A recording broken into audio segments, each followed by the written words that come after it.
All right. Welcome, everybody. This is the Honeypoint 3D Meshmixer webinar for January 2016. I hope everybody had a good holiday season, a good New Year's, and you're ready to start 3D designing and 3D printing as like you've never done before in this new year. So welcome. We have a good number of people registered, so that's great. Hopefully you found the previous webinars of use. If just a little bit of house cleaning, if you want any of the previous links, you're free to email me. My email address is very easy. It's just nick@honeypoint3d.com. If you look on our, well, soon to be on our website, we just redid it this morning. If you have any friends who want to take the Meshmixer class or the Intro to 3D Printing class, we're kind of doing a special type thing. We are in the San Francisco Bay Area, and KQED, which is the largest public radio station in the United States, is doing their pledge drive, and they're going to be offering our class for free in return for donating to KQED. So you can also email me, but it should be tomorrow and on Thursday if people want to donate to a nice public radio station and get this class for free. So a little bit more house keeping. There is an ability for you to ask questions on the right hand of your screen there. So as always, I really want to make sure that you get your questions answered. We got some questions beforehand for the Meshmixer class, and so I will be sure to go over those. But if you have your own questions, I would much rather answer those than just talk at you. But actually, in the world of Meshmixer, not much has happened since December of 2015. It's been super quiet, and the Meshmixer team is, oh wait, oh my God, Meshmixer 3.0 came out. Well, I'm super excited because I use Meshmixer all the time, and this is a major release. So we are totally going to be talking about that today. I'm super excited to bring that to you. For the class, I'm also working on updates to the course material online. So those will go out soon, and we'll send out an email to the whole class talking about when those updates are officially in the class. But this webinar will be a good entrance for you to understanding the improvements in Meshmixer 3.0. So let me switch to a different screen here and answer some of your questions. That's not the right screen. Here it is. So Henry asked a question. One thing I've been wondering about is what pointing device I prefer and why. So Henry uses a trackball for AutoCAD, but found that a Wacom tablet is better for Mudbox. Henry says, I refer to a mouse, but on screen the movements look more like a tablet. Let me come back here. Well, thank you. My mouse movements are all natural. They're not enhanced by a tablet at all. So I just use a mouse, and I use a really super nice mouse. This is the MX Master from Logitech on a nice kind of little gaming pad type thing, which gives it a really nice surface. So this is the setup that I use when I'm doing 3D scanning and I'm cleaning up the point clouds that are created. I can be super accurate to get just individual points if you have a very good surface like this with a good mouse. And so if you have a great mouse on a bad surface, it can have that effect. And you know, getting a good thing like this with a bad mouse also doesn't really work. So a good mouse with a good surface, you can be very accurate. So that is what I use. I also have a touch PC. I have a Microsoft Surface, and those actually work surprisingly well with Meshmixer. You're able to just rotate by touching it, and zoom in and zoom out by pinching. So sometimes if I'm working on that, I don't actually even use the mouse wheel. I can kind of reach out and zoom in and rotate around and kind of think about it with one hand, and then go and mouse with the other. So that's kind of a way to do it as well. Put this back here. Okay, so Bill is asking some questions. Okay, yeah, so we can I can answer some of those. Let's see, Duet AstroPad integration as Wacom replacement.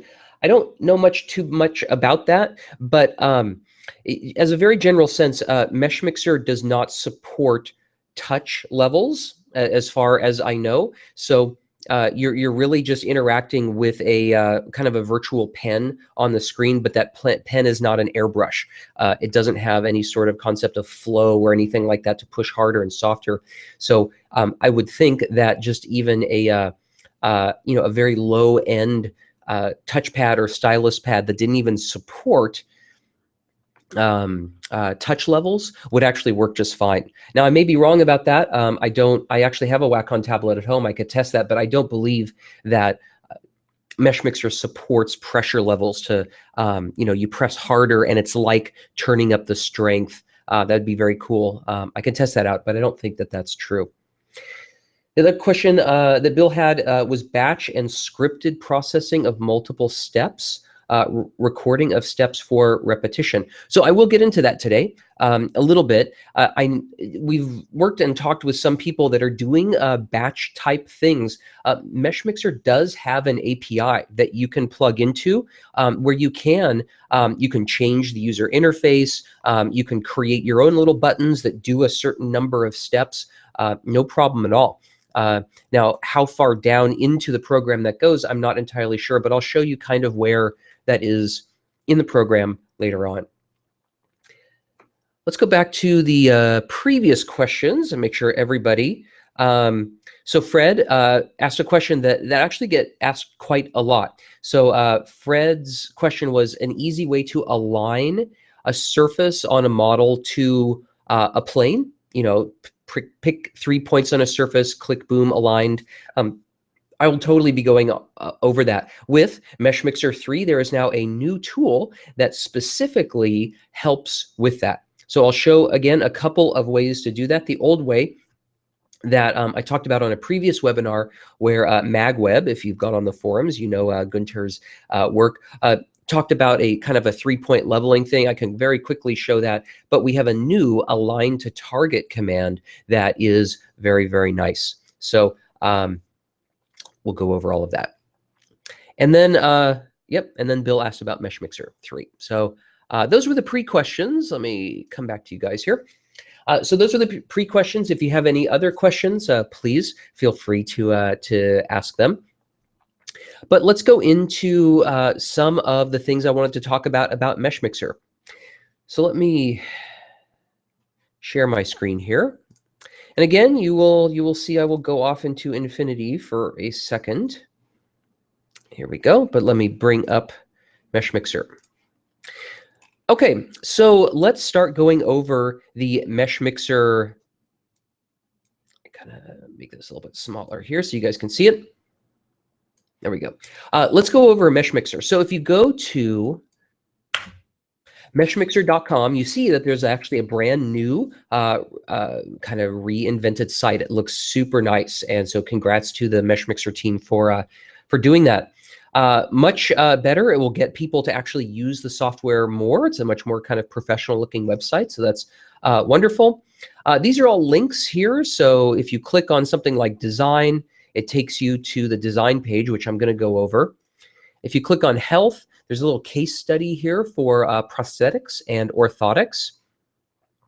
3D printed legs, surgical training, planning. So it's kind of a neat thing to get people in the medical industry using Meshmixer. Go back here. And then for creativity. So this is goes to instructables.com. And with everything that is tagged with the tag of Meshmixer. So if you want some inspiration for what other people are doing, this is a great place to go. So, something like this, taking a rock, 3D scanning it of some sort. This person used 123D Catch and then putting a face onto the rock. Really cool, easy things for Meshmixer to do. So let me go back here.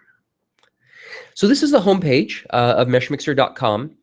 Now, if you click on download, this is the first place I would want you to go. I just went here and I saw, oh no, release notes, great. And then I just downloaded it and started playing with it. But it's really good to read the release notes, and we will be going through these in order to kind of talk about what each one of these does. But these are the release notes here. Everything from new complex objects, which I'll be talking about, to all sorts of improvements all around. So this is a large amount of changes that Ryan and others have done in Meshmixer. So that's great. I'm going to go back here. The forum is right here, so that's great. You know the forum. The video is very nice. So if you click on video, it takes you to the YouTube page for Meshmixer.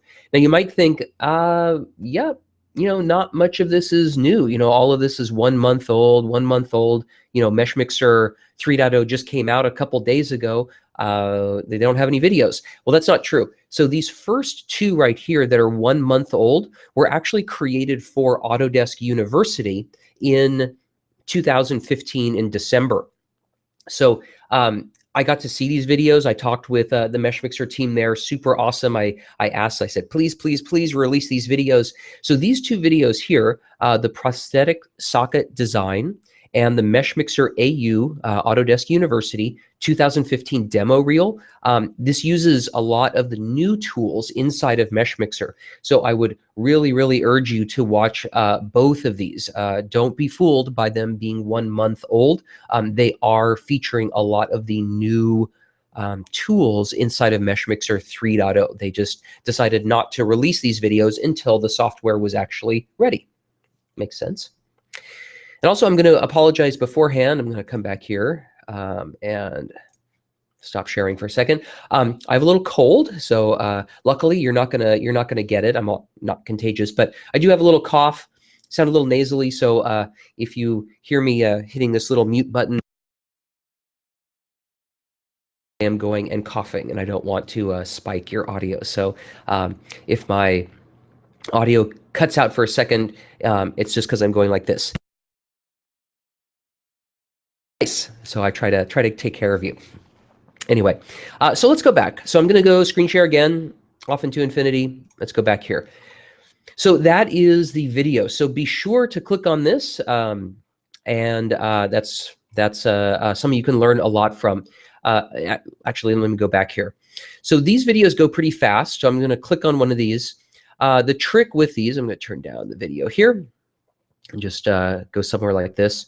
This is actually this is a cool part of the video where Meshmixer supports are used to create supports for a metal print, which is, to my knowledge, never been done before. So this is very, very cool. But anyway, in a lot of these, it's very difficult to see what's going on in the screen because it's going so super duper fast. So a couple tricks for this. So make sure that your quality is turned all the way up. What that does is it allows you to see more clearly what what words are being shown up here, so that when you pause it, you can see, oh, I'm in the complex tool, or I'm in the smoothing tool, or I'm in the transform tool. So that's one trick here. You can also take the speed down to even a quarter speed like this. And now when you click print or click, I'm big into 3D printing. When you click play, look, oh, it's so much super nicer and slower now. You can actually see what's going on. So that's a very nice thing to be able to drop the speed down here. So kind of a tip. Let's go back here. Okay. And just because I just like to see you as I do segues.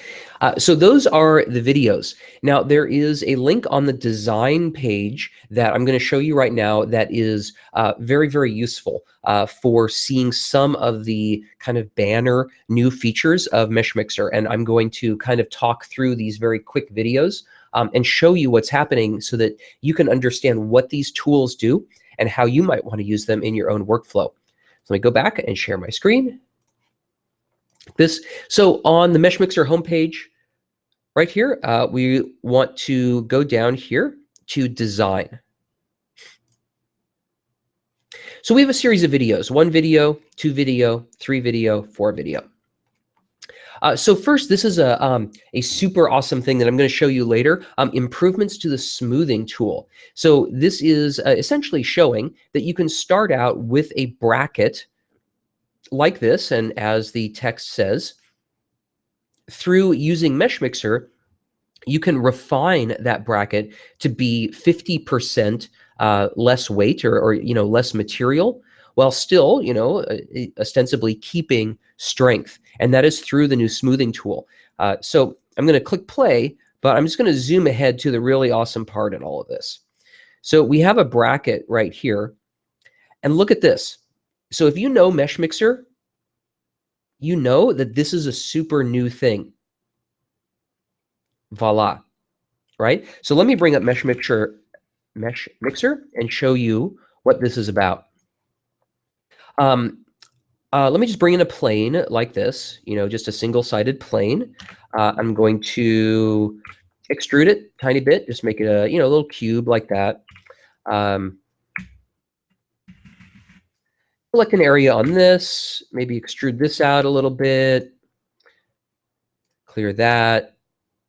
Actually, I'm going to extrude this a little bit more, make it a little bit taller. Great. Then let's clear this a little bit on the side and extrude this out. Great. Can make this a little bit bigger so you all can see it. There we go. So we have a nice round thing. Let me go to the Meshmixer shader here. Okay. So you can see we have all these face groups. It's a nice kind of prismatic, rigid model. If you wanted to smooth this in the past, the smooth tools are absolutely viable. You can go here into brushes and do things like, robust smoothing and go around, but this isn't terribly accurate. And you could take some time to do all of this, right? But there are smooth tools in the select tool. So if we click on select, and we go to deform, in the past version of Meshmixer, this smooth tool was not, it was kind of hard to use. There were just 3 options, and it didn't really do what people thought. It was hard to use, and the smoothing didn't really take place all that easily. Well, here's a big difference. So I'm going to Control A to select everything because I want to smooth the entire thing. And now I'm going to go to deform to smooth. So instantly, you see a huge difference in the smoothing. When you ran the tool before, not much usually happened. You have some options here: shape preserving, uniform triangles, max smoothness. So the smoothing is the overall how much smoothing you want to do, right? So this is actually unsmoothing, so making things sharper. I need to figure out a workflow for this, but this is the power of the tool itself. So if the power is turned up to 1, now we can turn up the smoothing scale. So watch this, right? We can smooth this down into a little ghost with a nose right here, or not much, right? So this is a tiny bit of smoothing, a smoothing scale of 1, and a little bit more. So this would have been kind of hard to do in previous versions of Meshmixer, or would have taken a little while to do. And again, this works in the select tool, right? So if I'm going to select the whole thing and clear face groups. Okay, so we have just this. If I just go in and select this part of the model, I can go and smooth that part. Smoothing scale, super duper smooth, right? So it smooths that one part. That's okay. But some of the power with this is if you bring a model like this into Meshmixer, you can go to Edit to generate face groups. And you can go by, edge or normals now, which is kind of cool. But so edge, angle, right? So as you do this, you'll get more and more. And then as you go down, you get, even more. Every single polygon is is its own face group now. We don't really want that. So this is a model with pretty defined edges. So that's why not a lot of these are changing. But I'm just going to go like this, like all the way up, because what I want to do is smooth. I'm going to just go into the select tool, and remember, double clicking on a face group selects it. So I can double click on this, double click on this. You know, there's probably a lot of other ways to do this. I'm going to go around and select all of these like this. Right, so I've selected a little bit of those groups up here, and I can go modify, expand to groups. So what I've done is I've selected everything where I was touching on the group, right? And I can still go in and unselect areas if I want. But you kind of get where I'm going with this. The new smooth tool, and you know, let me just kind of go underneath here, very roughly say I don't want to smooth this little pillar that's coming out, but I want to smooth everything else. Deform to smooth. Smoothing scale more, right? So what this will do is this can do a good start to some smoothing. So we get some smoothing in. You know, the constraint rings say how much outwards or inwards the smoothing happens. So you can see as I do this, the ring is moving up between kind of the center between this area that's this boundary and this boundary. Or you move it down to say, you know, I want to smooth the entire thing. So we click accept to this, clear selection. It preserved the groups as well as it can. And now we can actually go in with something like a sculpt tool, you know, and go in and do a little bit more smoothing up here manually. Right, but this is a lot easier than how we would use that smoothing tool before. Right, and it gives you a lot more graceful smoothing down here on the bottom than you would get with the brush tool, unless you spend a lot of time on the one of these smoothing tools to get a really, really good effect. So woohoo, great for a smoothing tool. Oh, let's minimize this. So this is what this video talks about. You know, it kind of goes through and shows the before and after of the smoothing tool, and shows that the weight reduction is significant with these metal printed parts.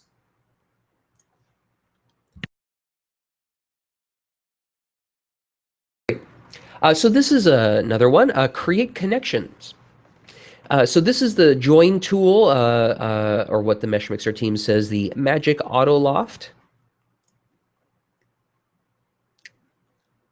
So other tools like align and attract make it dead simple to adapt your existing designs to fit onto something else. So this is a very quick video of creating a little shoulder plate off of an actual, you know, 123D catch scan of a person. Again, you saw, let me actually go back since this is going kind of quickly. You saw here, oops, I think I pretend I'm in Meshmixer. So right here, you see that this face group, the edge was selected, and then the expand tool was used. Actually, let me go and show you what that is. Let me just bring in a sphere. So this little selection right here. So you see this expand mode, control or right click drag. So this it's actually holding down control, because right clicking and dragging just moves. So if you hold down the control key and you click and drag, you actually expand the selection. So the way that that would work is, let's bring in a plane, replace it, extrude this up. Okay, so we would go in here and say edit, generate face groups. Right, so we have face groups on all sides right now, and I'm just going to go select this one, this one, this one, and this one, and say modify, expand to groups. So now those are selected, and if I smoothed it now, it would only smooth the corners. So what I want to do is control click and drag, and you see I'm holding down control and clicking and dragging to the right. It's expanding it past those groups. I'm using the groups as a starting place. And I'm just going one row in. If we turn on wireframe, one row in and one row in. And now if we do the smoothing tool with some bigger constraint rings right here. We're smoothing those down, right? We can do some different options right here, but the smoothing, if we kind of bring it right up here, let me go to shape preserving.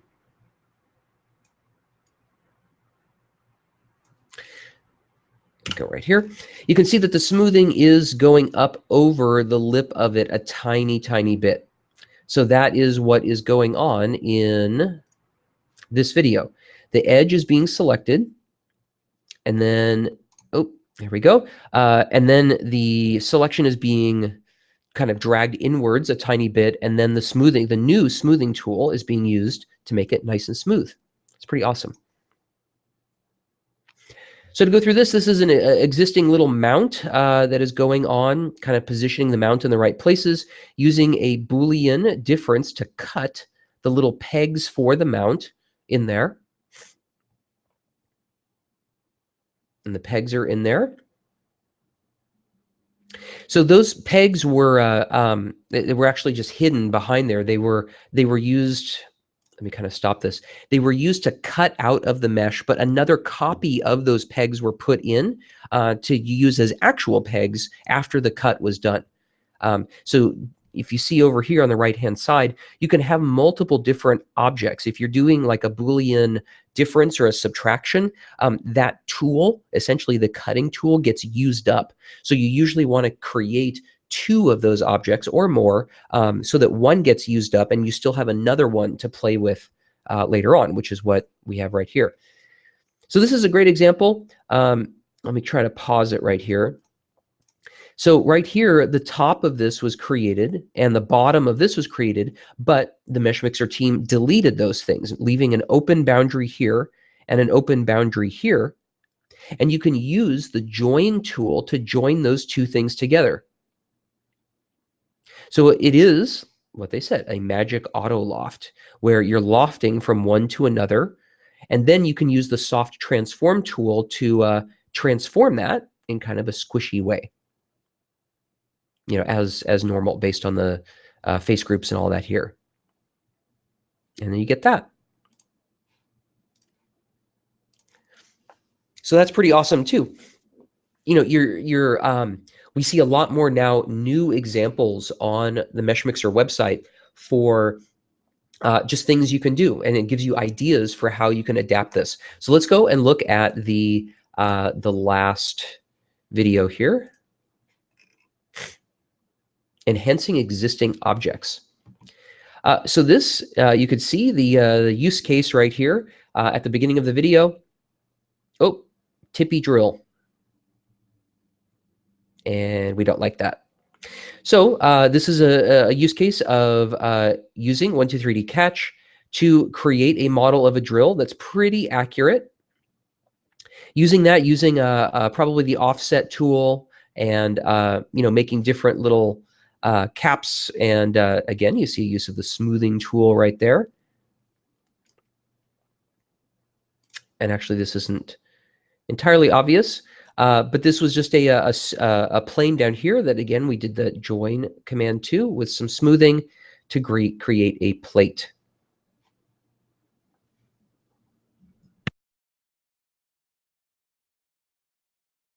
And of course, with the Autodesk logo here on the front to create a very nice little stand for this drill. And then this last one. So I need to create quite a number of videos on this. But multi-material printing, let me actually pause it right here. So these parts were printed on an Objet Connex printer that handles multiple materials beautifully. But multiple material printing is coming more and more to consumer uses. So I have a video in the main Meshmixer class about doing multiple bodies for 3D printing, and it was kind of not a bad set of videos, but it is kind of hacky. Let me go back and actually talk to you. It wasn't a bad video, but it was just kind of hard to do it. If you see that orange peel bunny on the front of the Meshmixer website, where they trace out kind of a swirling design on the bunny, and then print out that orange peel. If you wanted to print that in multiple materials, so you wanted the orange peel to be one color and the body of the bunny to be another, it's actually kind of hard to do that. You have to, trace it out, extrude it down. You can't do a Boolean on it because it's exactly in the same position as where it's cutting out of. So you need to slightly rescale it. It worked, but not the most elegant of processes. So this new version of Meshmixer, you can see here, once I go back here, and we go back to the download button, that the very first thing that is listed in the changelog, once it comes up here, well, let me bring this up. It's being a little bit slow in the background. There we go. The very first thing that they talk about is the new complex objects. So complex, generate complex, split complex, export, all of these things, these four, all have to do with this new multi-material workflow. So this is a very fast example of creating some very tall little extrusions. And then, make soliding them together. And then duplicating that all the way around, that selection. But what this does is it allows you to cut out those areas. So you can see right there, those areas on the side, those face groups, will, in about a second or so, be cut out of the object, but still embedded in it. So, let me stop there and go slightly back. So you see these green lines. Before Meshmixer 3.0, we did not have green lines to denote anything. It was just blue lines to denote open boundaries and nothing else. So these green lines are new. They represent complexes. So these are things that will automatically get subtracted out. Well, not automatically, but they will get subtracted out of the object, but are designed to be flush with the object they were taken out of. So kind of like a Boolean intersection, but you can do a lot more with them. So it's kind of a more advanced workflow for Boolean intersections. So you see, pause it right here, these guys right here were cut out of the side of this, but they're meant to print absolutely flush for printers that can do that. So pretty awesome. Okay.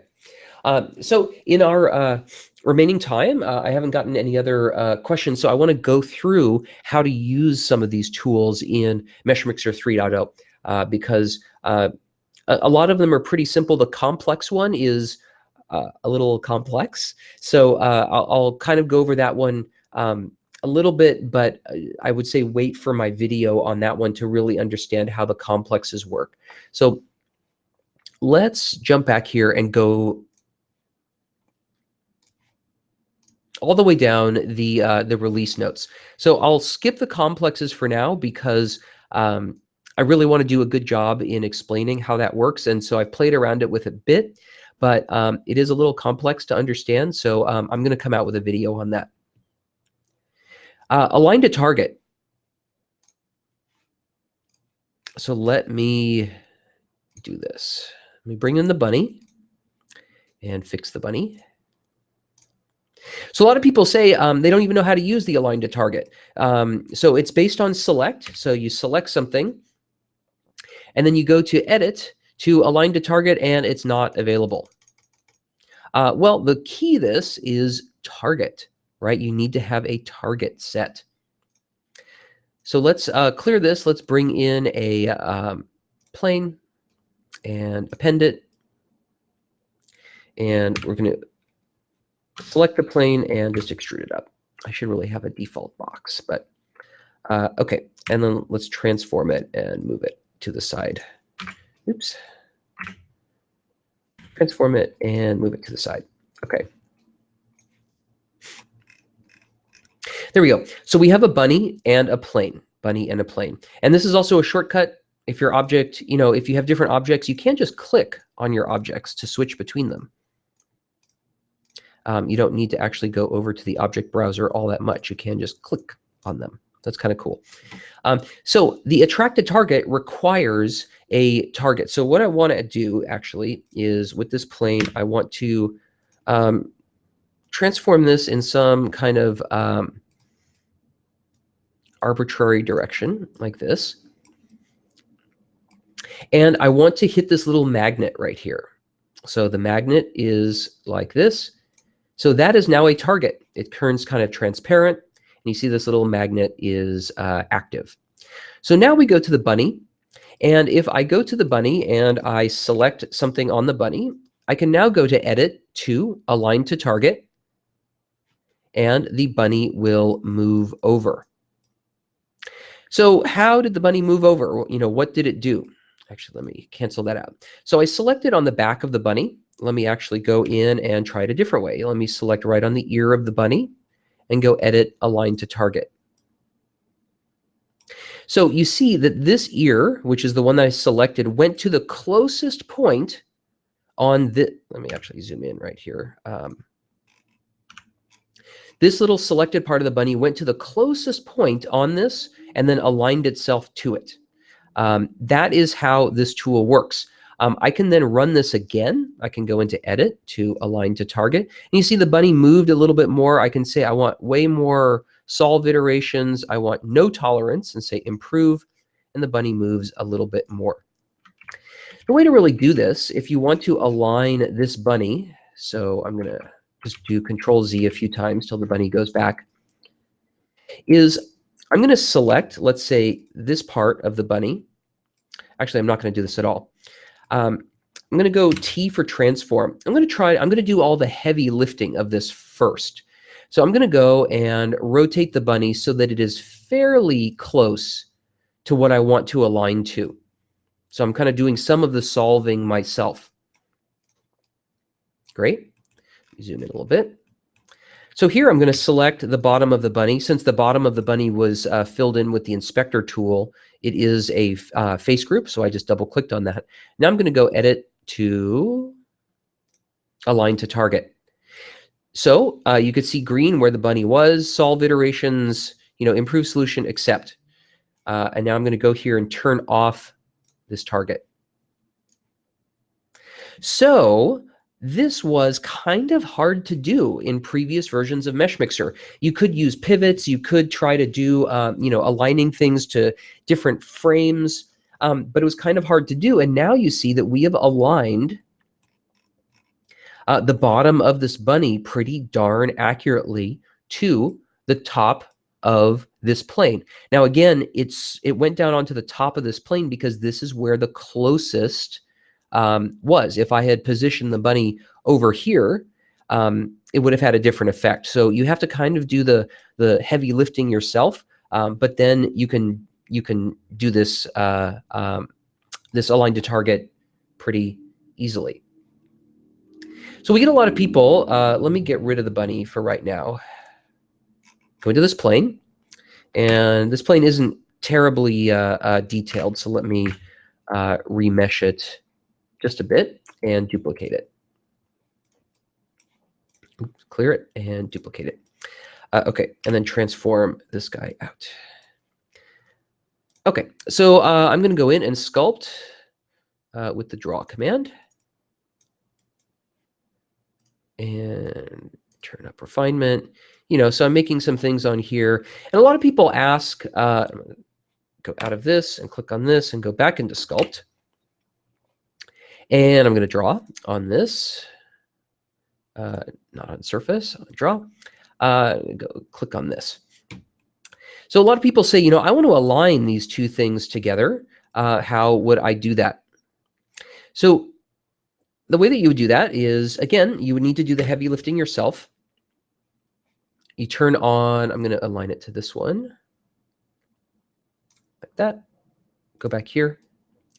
And actually, you can just select the entire object. So I'm going to hit Control A, select the whole object, and go to Edit to Align to Target. So it didn't do it entirely accurately, but it did do it pretty well. And so I'm going to say more iterations with no tolerance, improved solution, a little bit better, right? So it's not going to be absolutely accurate because, you know, while the bottoms are totally flat, the tops are different. So we click accept, turn off the target, and clear selection. So that's not a bad alignment. Not a bad alignment at all. So we have a question online from Fred. Ignoring the new, so his question is ignoring, let me go back here so I can talk to people. Ignoring the new features of 3.0, are the remaining aspects of version 3 sufficiently similar to the previous version to allow understanding the program via the Kickstarter course? Absolutely. These new tools don't change anything. They just add to it. So the aligning that I just showed you and the complex tool of where you do multi-body things, those will make those sections better in the Kickstarter course. So in the Kickstarter course, I have a section on how to align objects. And this is just an enhancement to it. It makes it so much easier. So that part will change, but only for the better. The complexes tool will help those with multi-material or people that want to just work with multiple bodies. It'll help them better. But nothing else has fundamentally changed. Thankfully, the 95% of the course is absolutely the same. These are just enhancements. There's no user interface change. These really are just incremental and very, very welcomed enhancements. So that's really good. If you're an educator or teaching this, you really won't notice any difference, except you'll just have a couple more options on there that you didn't have before. I guess another way to say that is no existing feature was changed, right? Existing features were enhanced, but the way that the features work is the way that they worked before, except a little bit better. So, and Fred said, thanks. You're welcome. All right. So let's go back here. I really want to get through this because there's awesome things to go through here. So so that's the align tool, right? So and then you can do these multi-selections right here, select both objects in here and go to analysis and do the things like the deviation, right? So a lot of people want to see where things are different. This is the same tool as was always there before, right? This is a 1 millimeter deviation. A lot of deviation when you get down there, but not too much. So it looks like, out of around 2 millimeters for this object, it was able to align them. Now, obviously, right, so if you wanted to align these specific objects, the bottoms of them are flat. You could choose something like this and align this to, well, actually, I mean, we could just do it, right? You go to edit to align and you say a surface point, world origin Y up, right? So you can click on something like this and you see it's now aligned upwards. You go to this object, you would do the same thing, world origin Y up, right? Like this. And because these things are the same size, now that they're Y up, you would go align to the base point, world origin Y up, and that moves the base point there. And you would do this the same thing, align base point, world origin Y up. So now these things are absolutely, actually it's not. It looks like a little tiny bit. I might have rotated one of those. But, I can always transform that and, kind of do the trick where you bring your mouse way out here and you can make very, very fine little adjustments to move those, right? But that just because these have a very, very flat bottom and they're the same size, that's how the trick would work with this. But anyway, enough of existing things. Let's call these new things. So that's the align to target. You need to have two bodies, and one of them needs to have the little magnet turned on. Great. Unwrapped Tool flattens surface patches. So let me go in and get rid of one of these. Actually, just let me go in and keep with the bunny here. Replace and inspector to fix it. Okay, so let's say we wanted to wrap something around this bunny, like a piece of paper, right? We can go and make a little selection snake around. Actually, bunnies don't like snakes, but a little selection line like this. Not sure if that's going to work, so I'm going to unselect that area by holding on Control and clicking. So there are some ways to do selections now where you can essentially unwrap the object. So first, let me kind of talk about what it says in here. New Unwrap Tool flattens surface patches. And then this, as you try it with Unwrap, new SVG export can export meshes as SVG. Right? So if we go here to Unwrap,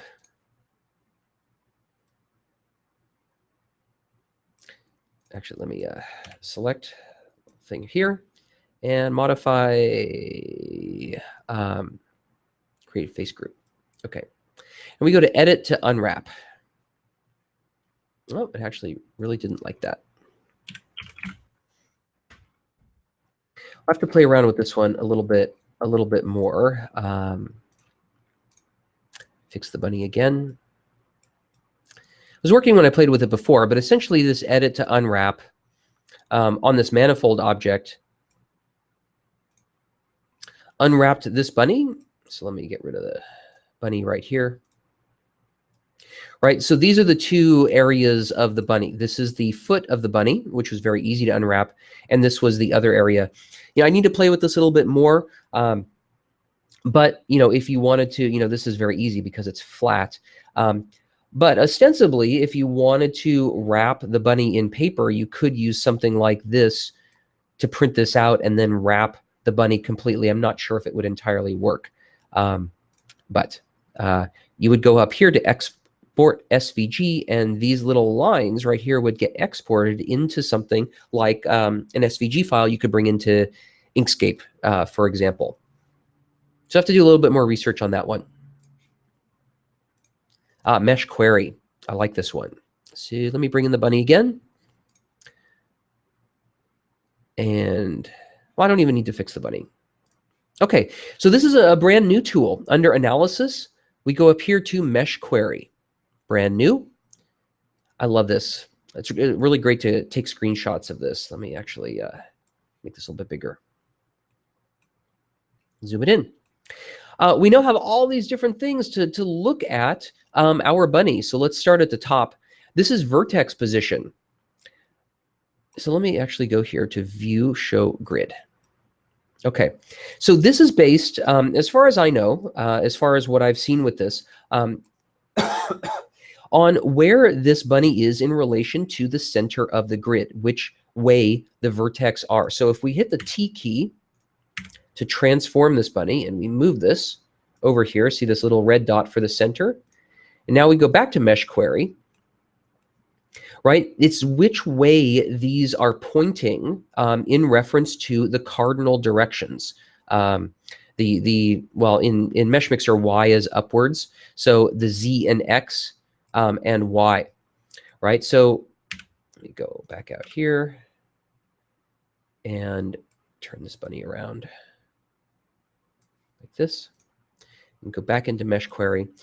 You can see that the colors follow the movement. I mean, the colors stay the same, and the bunny is now colored differently. So it shows you which direction these vertexes are positioned. Surface normals. This one's even more useful. So if you look at it from this direction, you can see that a lot of these normals are pointing right in this direction, right? The reds are pointing towards us. If we go from the top and we like zoom way out, most of the bunny is green when looking at it from the top. Zoom in. Blue from this side and red from this side. Right, so that's kind of awesome. It kind of shows you the different ways that your normals are pointing. And the normals, again, If you imagine a line coming straight out of this triangle towards, a perpendicular out, that's what the normal is. Aspect ratio, only very, very little down here. Not the best model for this. So I'll come back to that in the videos.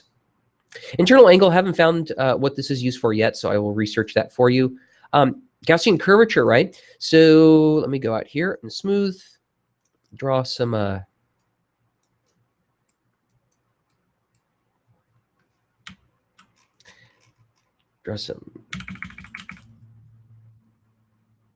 very curved. So we'll go something like that. Go back into edit to, or analysis to mesh query, Gaussian curvature. So you can see that this tells you where your object is particularly curved, right? So this thing that I just created, a lot of curving that comes up here, as this thing builds up. Sorry, I had to cough for a second. But this is very, very nice to tell you where things have to curve, or where things are curving, for Gaussian curvature and mean curvature.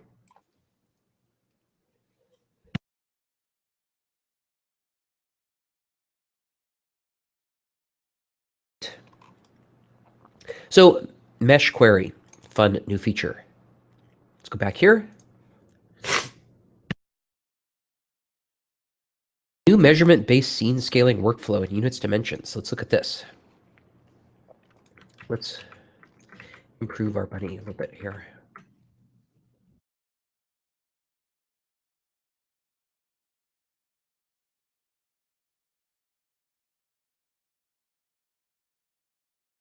Improvements here to the measure tool, or the measurements tool. Selected measure, left drag. Again, left drag gives you some measurements here.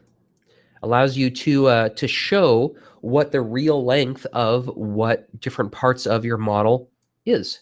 And you can see it goes from point to point. So this actually cut through the bunny's head. But some very, very nice things inside of here.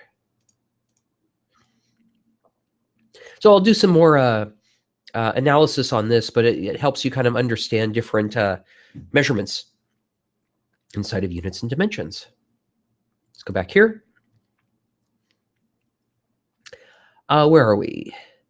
Oh, new select intersetting action in select tool. This is one that's very easy to showcase. So let me go into the inspector, repair the bunny, transform it, hit the D key to duplicate it.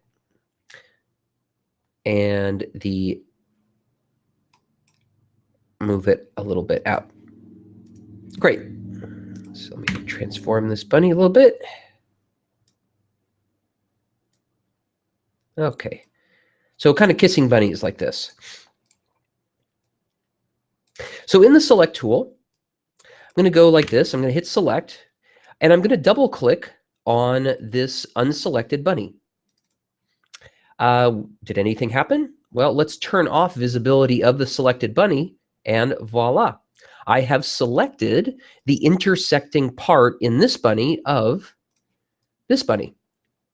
So super cool. So, other times you would have to do kind of a Boolean intersection to find it and then subtract it out. It was super difficult to find the intersecting areas of two things and do something with it. Now that is the intersecting area. Doesn't do anything with it. And I mean, not a Boolean, but you can now go in and, create a face group out of this and edit it. So very simple. For some people, that'll really, really, really help them. So pretty awesome there.